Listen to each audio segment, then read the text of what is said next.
वह सन 1478 में और जो मृत्यु है वो 1583 ईस्वी में हुई थी।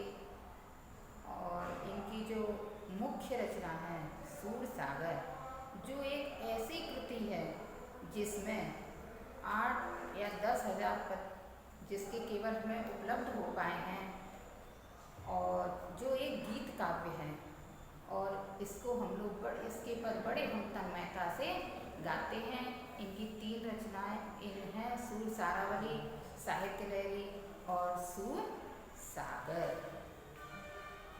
अब इसका हम पहला पद है जो विनय, उसको हम पढ़ेंगे कि अब के राख लेव भगवान, हो अनाथ बैठो धुम डारिया, पारद साधे बान, ताकई डर में भाज्यो चाहत, ऊपर ढुक्यो सचान, दुई भांति दुख भयो आनिय, कौन उबारे प्राण, सुमरत ही अहि डसो सारथी, कर छूटो संधान, सूरदास सर लगयो सचा नहीं, जय जय कृपा निधान।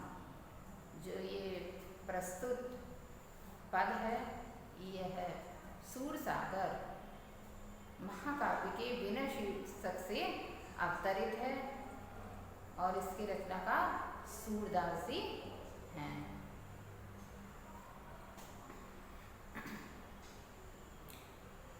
प्रस्तुत पद में सूरदास जी ने भगवान की अनंत कृपा का गान करते हुए अपने उद्धार की उनसे प्रार्थना की है कि अब के राख लेव भगवान, हो अनाथ बैठो ध्रुम डरिया, पारद साधे बान। महाकवि जो सूरदास जी हैं उन्होंने अपने आराध्य श्री कृष्ण से प्रार्थना करते हुए कहा है। बच्चों, जो सूरदास की भक्ति है वह साख्य भक्ति है। उन्होंने श्री कृष्ण को अपना मित्र रूप में माना है, और जो तुलसीदास की भक्ति है वह दास्य भक्ति है। तो सूरदास ने अपने आराध्य श्री कृष्ण की अनंत कृपा का गान करते हुए कहा है कि अब के राख लेव भगवान। हे आराध्य श्री कृष्ण से प्रार्थना करते हुए वे कह रहे हैं कि हे भगवान, इस बार आप मेरी रक्षा कर लीजिए। हो अनाथ बैठो द्रुम डरिया, पारिद साधे बान। मैं अनाथ जीवात्मा रूपी पक्षी इस संसार रूपी वृक्ष की डाल पर बैठा हूँ, और मुझे मारने के लिए पारद साधे बान माया रूपी शिकारी ने अपना अविद्यमान रूपी बाण तान लिया है कि ताको डर में भाज्यो चाहत, ऊपर ढुक्यो सचान। इसके डर से इस मैं किसके डर से? इस अविद्या रूपी बाण के भय से मैं ऊपर उड़ना चाहता हूँ और ऊपर मैं जो भागना चाहता हूँ, किंतु मुझे ऊपर से अहंकारी रूपी बाज ने पकड़ने के लिए मेरे ऊपर मड़रा रहा है कि द्वि भांत दुख भयो आनिय, कौन उबारे प्राण। सूरदास जी कह रहे हैं कि मेरे लिए तो दोनों ही स्थितियां दुखदाई हैं। इन दोनों स्थितियों में जो विषम परिस्थितियां हैं, मुझे इन परिस्थितियों से कौन बचा सकता है कि सुमरत ही अहि डसो पारधी, कर छूटो संधान। मने जैसे ही उन्होंने स्मरण किया, इसी समय जीवात्मा रूपी पक्षी के हृदय में भगवान, जैसे ही जीवात्मा रूपी पक्षी ने अपने मन में ईश्वर का स्मरण किया, वैसे ही माया रूपी शिकारी जो था उसे ज्ञान रूपी सर्प ने डस लिया। परिणाम स्वरूप जो माया रूपी शिकारी था, उसके हाथ से जो धनुष पर चढ़ा हुआ बाण था वह छूट गया कि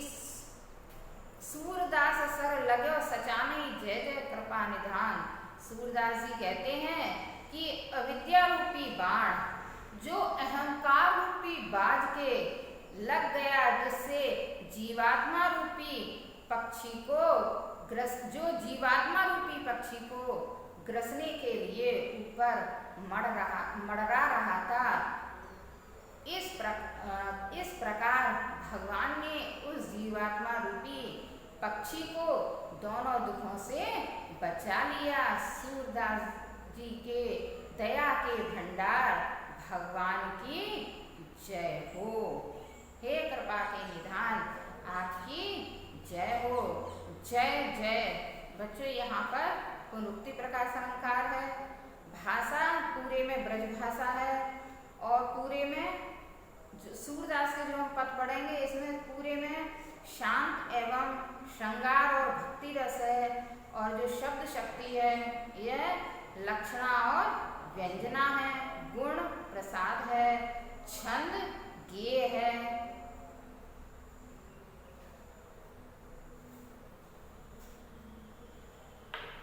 अगला पद क्रमांक 2। मेरो मन अंत कहाँ सुख पावे, जैसे उड़ जहाज को पंछी फिर जहाज पे आवे, कमल नयन को छाण महात्म और देव को धावे, परम गंग को छाण पियासो दुर्मति कूप खनावे, जिह मधुकर अंबुज रस चाख्यो क्यों करील फल भावे, सूरदास प्रभु काम धेनु तज छेरी कौन दुहावे। जो प्रस्तुत पद है इसमें भगवान श्री कृष्ण के प्रति अनन्य प्रेम की अभिव्यक्ति की है कि मेरो मन अनंत कहाँ सुख पावे। सूरदास जी कहते हैं, हे भगवान, आपके बिना मेरा मन और कहीं पर भी सुख और चैन प्राप्त नहीं कर पाता है। जैसे उड़ जहाज को पंछी फिर जहाज पे आवे, जिस प्रकार से जहाज पर रहने वाला पक्षी अच्छे स्थान की खोज में जहाज पर से उड़ जाता है, किंतु जब वह चारों ओर उसे जल ही जल दिखाई देता है और उसे कहीं आश्रय नहीं मिलता है, तो फिर जहाज पे आवे तो वह पुनः जहाज पर फिर लौटकर आ जाता है। उसी प्रकार से मेरी भी वही दशा है कि कमल नयन को छाण महात्म और देव को ध्यावे।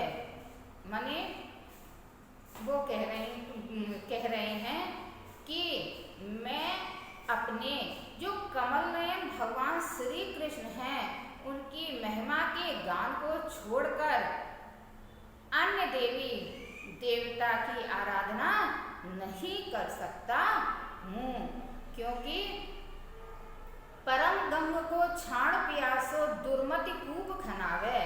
जैसे कोई व्यक्ति अपनी प्यास बुझाने के लिए गंगा के किनारे रहने वाला कुएं को खोदे तो वह व्यक्ति मूर्ख ही होगा। उसका कुआं खोदने का जो परिश्रम है वह व्यर्थ ही जाएगा, क्योंकि हम अपने जो प्यास है वह गंगा के किनारे रहने पर गंगा के जल से ही बुझा सकते हैं।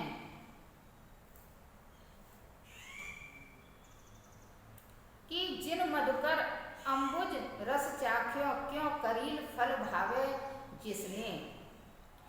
जिस भौरे ने कमल रस का पान कर लिया है, भला उसे करील के फल का स्वाद क्यों अच्छा लगेगा।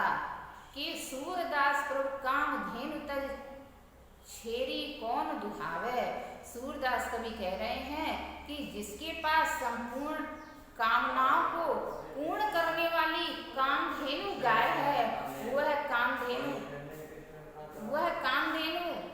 गाय को छोड़कर बकरी को क्यों दुहेगा। उसी प्रकार हे भगवान, मैं आपकी महिमा शक्ति को छोड़कर अन्य देवी देवता की उपासना नहीं कर सकता हूँ। अगला पद पद क्रमांक 3 वात्सल्य कि हरजू की बाल छवि कहो बरनी सकल सुख की सीव कोटि मनोज शोभा हरनी भुज भुजंग सरोज नैन बदन विदु जित लरनी रहे विवरण सलिल नव उपमा अपर दुई डरनी मंजु मेचक मृदुल तन अनुहरत भूषण भरनी मनहु सुभग सिंगार शिशुतरु हर्यो अद्भुत फरनी चलत पद प्रतिबिंब मणि आंगन घुटुर वनि करनी जलज संपुट सुभग छब भरी लेति उर जनु धरनी पुण्य फल अनुभवत सुतहि विलोक के नंद धरनी सूर प्रभु की उर्वशी किल कनि ललत लर खरनी कि हरजू की बाल छवि कहो बरनी। माने प्रस्तुत पद्यांश में जो सूरदास जी हैं उन्होंने श्री कृष्ण की अलौकिक और अद्वितीय सुंदरता का वर्णन किया है कि हरजू की बाल छवि कहो बरनी। सूरदास जी कहते हैं कि श्री कृष्ण के जो बाल सौंदर्य है वह सौंदर्य की समस्त सुखों की सीमा है, उसको हम कहाँ तक उसका वर्णन कर सकते हैं कि सकल सुख की सीव वह संपूर्ण सुखों की सीमा है कि कोटि मनोज शोभा हरणी अर्थात वह जितना सौंदर्य उनके सौंदर्य को देखकर जितने आनंद की अनुभूति होती है उतना आनंद किसी पदार्थ में प्राप्त नहीं होता है। कोटि मनोज शोभा हरणी माने श्री कृष्ण की जो बाल सौंदर्य है उसको करोड़ कामदेव का सौंदर्य भी हरने वाला है कि श्री कृष्ण के जो विभिन्न अंग हैं उनका वर्णन करते हुए कह रहे हैं कि भुज भुजंग सरोज नैननी बदन विदु जित लरनी। माने इसमें जो रचनाकार हैं वो कह रहे हैं कि भुज भुजंग जो उनकी भुजाओं है ना उनकी भुजाओं ने सर्प का और सरोज नैने उनके जो नेत्र हैं उनके नेत्रों ने कमल को और बदन विदु और जो उनका मुख है ना मुख ने चंद्रमा को जित लरण माने जीत लिया है। उनके जो भुजा है और जो नेत्र है तथा उनका जो मुख है उन्होंने सर्प और कमल तथा चंद्रमा की भी सुंदरता को फीका कर दिया है। अतः क्या हुआ है कि रहे विवरण सलिल नव उपमा अपर द्वि डरन, इसलिए जो सांप है ना उनकी अपने को फीका मानता हुआ वह अपने विवरणी माने वह अपनी बामी में चला गया है और सरोज सलिल और जो कमल है वह पानी में चला गया है और जो चंद्रमा था वह आकाश में चला गया है। उपमा अपर द्विडरनी कि कहीं ऐसा ना हो वह उनकी जो उपमा है ना वो उपमाएं भी भयभीत होकर सब छिप गई हैं। सूरदास जी कह रहे हैं कि मंज मेचन मृदल तन अनुहरति भूषण भरन, माने जो श्री कृष्ण का जो सुंदर शरीर है ना वह और जो श्याम और सुकोमल हैं उनके अंगों की सुंदरता के अनुसार वो आभूषणों को धारण किए हुए हैं कि मनहु सुभग सिंगार शिशुतरु फर्यो अद्भुत फरन, मानो ऐसा देखकर प्रतीत होता है कि जो श्रृंगार का बाल वृक्ष है जो श्रृंगार का पौधा है वह अद्भुत फलों से लदा हुआ हो कि चलत पद प्रतिबिंब मणि आंगन घुट वरन करन, और जो है घुटुओं के बल चलते हैं तो श्री कृष्ण के जो पैरों की परछाई हैं वह ऐसी प्रतीत हो रही हैं जैसे जलद संपुट सुबह छवि भरी लेत उर जनु धरन। माने जिस प्रकार से कमल के संपुट में जो पृथ्वी है वह पृथ्वी कमल के संपुट में श्री कृष्ण की अनुपम सुंदरता को भर रही है कि पुण्य फल अनुभवत सुतहि विलोक के नंद घरने माने नंद की घरवाली यानी यशोदा मैया श्री कृष्ण की इस प्रकार की क्रीड़ाओं को देखकर अपने पुण्य जन्म के पुण्यों का अनुभव करती हैं कि मैंने पूर्व जन्म में कुछ पुण्य किए होंगे कि सूर्य प्रभु की उर्वशी किल कानी ललित लर खरते। सूरदास जी कह रहे हैं कि श्री कृष्ण की किलकारियां और लड़खड़ाकर चलना मेरे हृदय में समा गया है, अर्थात मैं बार बार उनके उस रूप की ओर आकृष्ट हो जाता हूँ। बच्चों आगे का कल।